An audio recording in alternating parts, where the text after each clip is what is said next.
ए बौद्धर पवित्र तथा प्रसिद्ध गणपर्व श्री रामलीला यात्रा आम जिला तथा आम राज्यर अन्यतम प्रमुख यात्रा।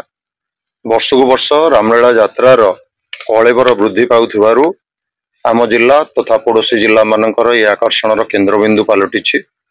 एथि सहित क्रमागत भाव हजार हजार संख्यार दर्शकों संख्या प्रतिवर्ष वृद्धि पाइबारे लगुच, जो स्थानर समस्या सृष्टि होउछि।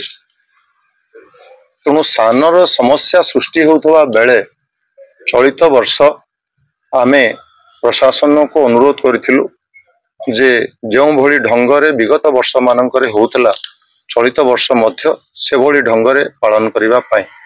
किंतु चलित वर्ष जो आमर कचेरी पड़िया रही से कचेरी पड़िया रे मीना बजार सांस्कृतिक कार्यक्रम तथा यात्रा को बहुल परिमाण रे करिया पाई सेठारे अनेक कार्यक्रम 6 तारिख रु 24 तारिख पर्यंत चलिवो। तत्सहित आमर स्थानीय स्टेडियम जो अच्छी से स्टेडियम रे प्रतिवर्ष आम राम रावणर महासमर होता है, सेठी भेट होता है। किंतु चलित वर्ष आमको प्रशासन स्टेडियम व्यवहार करने पाई बारण करिसंती।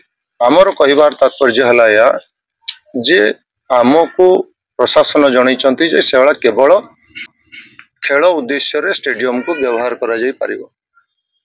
मु बारवाटी स्टेडियम रो कथा आरंभ करी राज्यर कलिंग स्टेडियम कथा आरंभ करी राज्यर प्रमुख स्टेडियम मानकरे मध्य एभली कार्यक्रम होउछि। आमे मध्य विगत दिन ये कार्यक्रम करि आसुथलु एवं से कार्यक्रम को हम से कार्यक्रम परिचालना करबा पई हमको प्रशासन ही दायित्व देइतला। चलित वर्ष हमको बारण करा जाइछि स्टेडियम।